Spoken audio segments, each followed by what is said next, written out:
Welcome Sunday school పిల్లలు. మంచి stick వేయడానికి మన ముందుకు వచ్చారు. చక్కగా వేయండి, నవ్వమాకండి, చక్కగా వేయండి.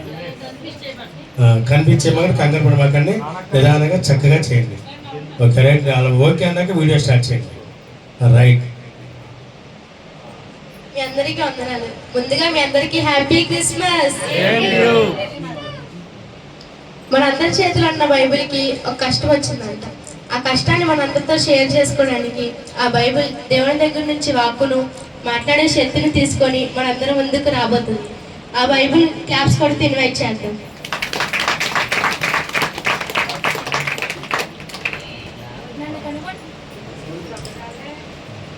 నన్ను కనుగొనడానికి ఒక అతను చాలా కష్టపడి జీవితంలో ఒక అభ్యంతరాన్ని కనుగొన్నాడు. అనేక భక్తులు నాలోని ఉనికిని అందరూ తెలుసుకోవాలని చెప్పి, దేవుని వాక్యం అందరూ తెలుసుకోవాలని చెప్పి వారి జీవితమును, వారి బలమును, వారి సంపదను త్యాగం చేసి నన్ను ఈ భూమి మీద 724 భాషల్లో ముద్రించారు. కొత్త నిబంధన సుమారు 1718 భాషల్లో ముద్రించారు. నాలో ఉన్న పుస్తకాలు విడివిడిగా 1248 భాషల్లో ముద్రించారు. మన దేశంలోనే బైబిల్ 74 భాషల్లో అందుబాటులో ఉంది. అంతేకాదు, మమ్మల్ని ముద్రించే ముందు మేము ఏ భక్తురాల దగ్గరికి వెళ్తామో, ఏ భక్తుడి దగ్గరికి వెళ్తామో అని తెగ త్వరపడుతూ ఉండేవాళ్ళు. ఇప్పుడు మమ్మల్ని ఎలా వాడుతున్నారో, ఎలా ఉపయోగిస్తున్నారో, మా లాంటి బైబిల్స్ని ఎలాగా చదువుతున్నారో, ఎంతమంది అర్థం చేసుకుంటున్నారో ఇప్పుడు మనం చూద్దాం. ఇప్పుడు మనం ఒక అన్నప్రసన్న కార్యక్రమానికి వెళ్దాం. అక్కడ ఏం జరిగిద్దో చూద్దాం.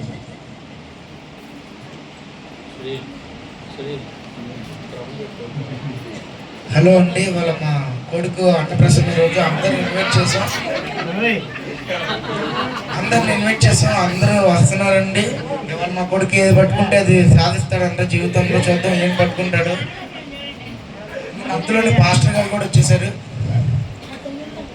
మాస్టర్ గారు మొదలు పెట్టమంటారు? Madam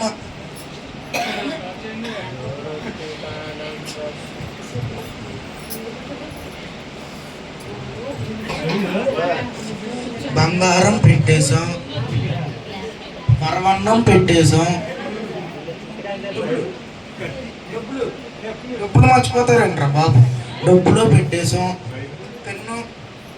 pen పెట్టేశాం. బైబిల్ ఎవరి దగ్గర లేదా? బైబిల్ ఎందుకు వస్తారు? మాస్టర్ మీ బైబిల్లో పెట్టేశాం, అన్నీ పెట్టేశాం. మాస్టర్ తెమ్మంటారు పిల్లల్ని? మేడం తీసుకున్నాం పిల్లల్ని. అడుగు చూడండి. నాన్న బుజ్జి కన్నా నన్నే చూడాలన్నా, సరేనా? నన్నే చూడు. అటుగా స్కిట్లో డాడీ నేనమ్మా, ఇట్రా ఇట్రా. గోల్డ్ పట్టుకో, బంగారం వద్దా? వద్దు. పరవన్నం వద్దులే, మళ్ళీ తిండిపోతాయి పెద్ద తర్వాత.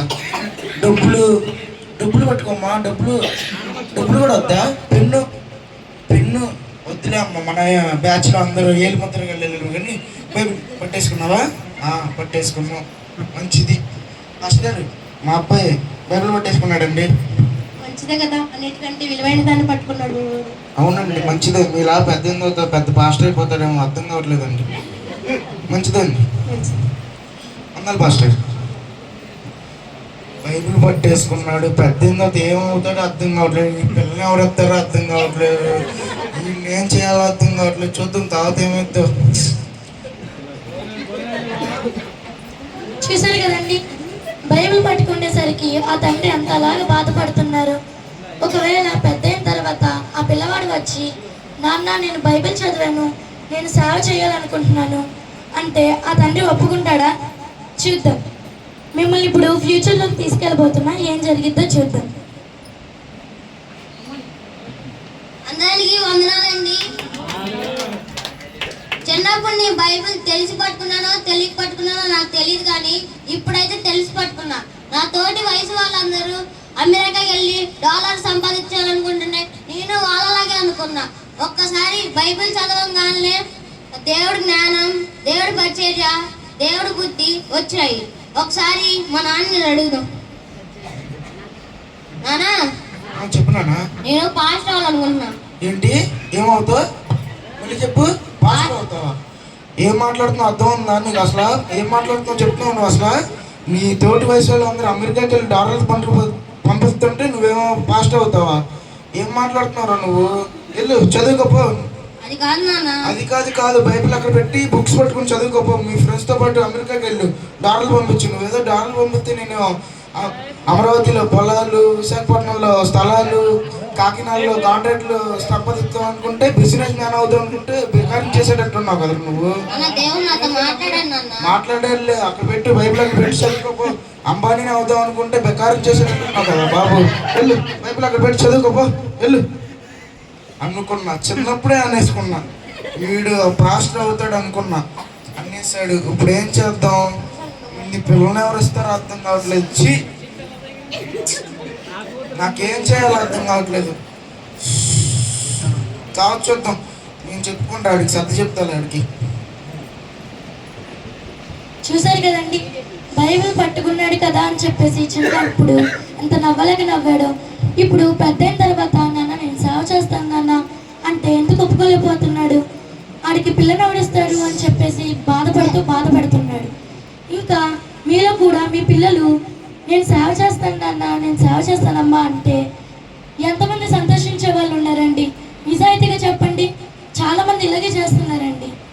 సేవ చేస్తాను అంటే చాలామంది ఒప్పుకోలేక బాధ పెడుతున్నారు. చాలామంది ఇంకా ఇలాగే చేస్తున్నారు. ఇప్పుడు మనం ఒక ఆరాధనకు వెళ్దాము, అక్కడ ఏం జరిగిద్దో చూద్దాం.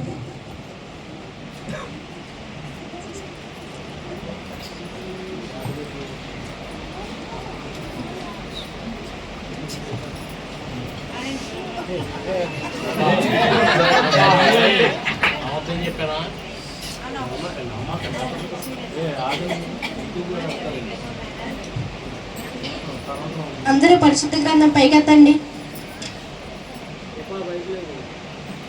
ఇది నా పరిశుద్ధ గ్రంథం, రెండంచెల ఖడ్గం, అపరంజి కంటెను అమూల్యమైనది, మేలిమ బంగారము కంటెము విలువైనది.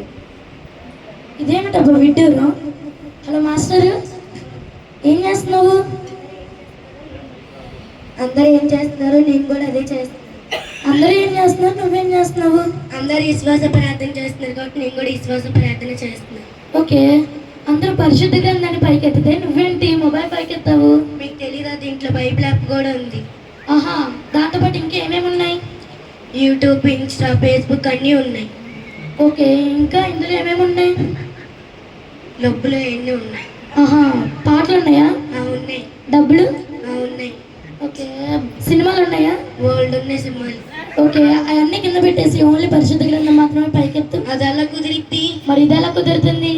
ఎప్పుడన్నా నువ్వు బైబిల్ తెచ్చుకోకపోతే పక్కన చేయి పట్టుకోయే కానీ ఈ అపవిత్రమైన మొబైల్ని పట్టుకోమాక. చాలామంది ఇలాగే చేస్తున్నారండి. బైబిల్ పట్టుకో బదులు మొబైల్ని, పర్సుల్ని, వీటిని పట్టుకుంటున్నారు. చాలామంది బైబిల్స్ని పట్టుకోవడానికి నామోషిగా ఫీల్ అవుతున్నారు. చాలామంది ఇప్పుడిప్పుడే వస్తున్నారు కూడా. చూసారా ఇప్పుడే వస్తున్నారు. పాటలు, సాక్ష్యాలు అన్నీ అయిపోయిన తర్వాత వస్తున్నారు. ఇంకొంతమంది చూసారా అప్పుడే వెళ్ళిపోతున్నారు కూడా. పాస్టర్ గారు వాక్యం మొదలెట్టక ముందే వెళ్ళిపోతున్నారు. ఇంకా వీళ్ళు పాటలు, సాక్ష్యాలు ఇవన్నీ ఏం వింటారు? వాక్యం ఏం వింటారు? ఏం తెలుసుకుంటారు? ఏం భక్తిగా మారుతారు? చాలామంది బైబిల్ పట్టుకొని మందిరానికి రావడానికి నామోషిగా ఫీల్ అవుతారండి. ఎందుకలా ఫీల్ అవుతున్నారు?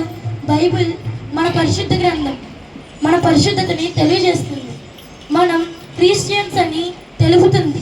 అంతేగాని ఏదో ఫ్యాషన్ కోసం పెట్టుకోవట్లేదు మనం. ఇంకా చాలామంది అలాగే చేస్తున్నారు. బైబిల్ని కొంతమంది ఇలా వాడుతుంటే ఇంకా కొంతమంది చాలా రకాలుగా వాడుతున్నారు. ఇప్పుడు ఇక్కడ ఎవరో బైబిల్ మర్చిపోయారు. ఇప్పుడు ఏం జరిగిద్దో చూద్దాం. ఎవరిది బైబిల్ మర్చిపోయారండి? పేరు చెప్తాం.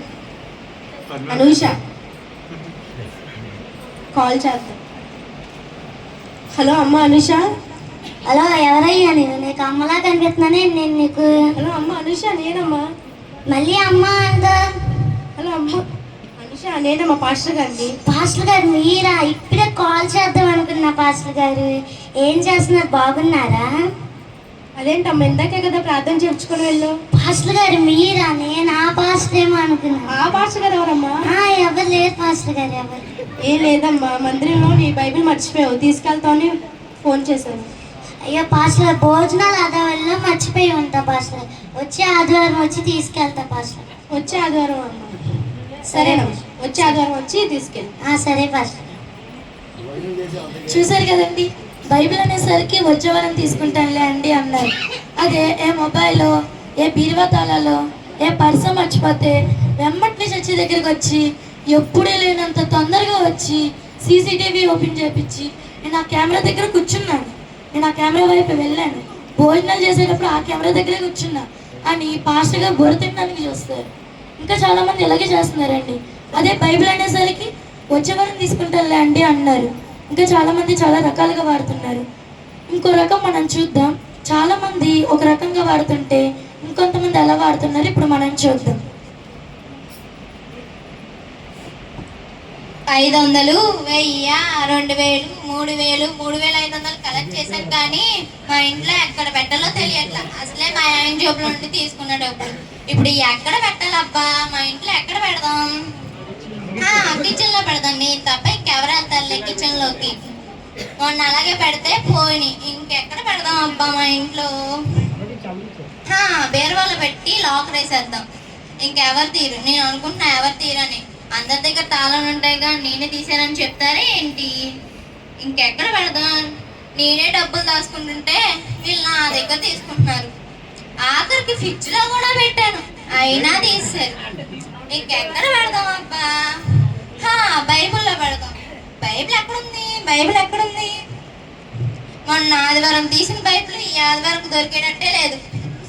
ఎక్కడుంది అబ్బా బైబిల్? ఎక్కడుంది? బైబిల్ ఇక్కడే ఉంది, బైబిల్లో పెట్టేశాం. దేవుడా, ఈ డబ్బుల్ని ఎవరు తీయకుండా చూడు దేవుడా. నేను తీసే వరకు, నేను వచ్చే వరకు ఈ డబ్బులు ఇలా ఉంటే నేను మంచి కానుకేసుకుంటాను దేవుడా. సరేనా దేవుడా? చూసారు కదండి, ఆఖరికి బైబిల్ని బ్యాంక్ చేస్తారు, దేవుణ్ణి కాపలా పెట్టేశారు. ఇంకేం చేస్తాం? మా బాధలు చాలా ఉన్నాయండి. అదే ఒకవేళ వాళ్ళ ఆయన వచ్చి వాళ్ళ ఆయన జబిల్లో నుంచే తీసిందంట, చాలా గొప్పరాలవమ్మ. ఇంకా ఒకవేళ వాళ్ళ ఆయన వచ్చి బైబిల్ మీద ఒట్టేసి చెప్పు, నిజంగా నువ్వు తీయలేదా అని చెప్పేసి అంటే బైబిల్ మీదే మళ్ళీ ఒట్టేసి చెప్తారు. ఇంకా చాలా ఉదాహరణలు అండి. ఇప్పుడు మరి చాలా రకాలుగా వాడుతున్నారు మాలాంటి బైబిల్స్ని. చాలామంది తొక్కేస్తున్నారు, చాలామంది కాల్చేస్తున్నారు, చాలామంది పిచ్చగీతలు వ్రాస్తున్నారండి. ఇంకా మాలాంటి బైబిల్స్ని చాలా రకాలుగా ఏడిపిస్తున్నారు. మాలాంటి బైబిల్స్ని దయచేసి ఏడిపించకండి.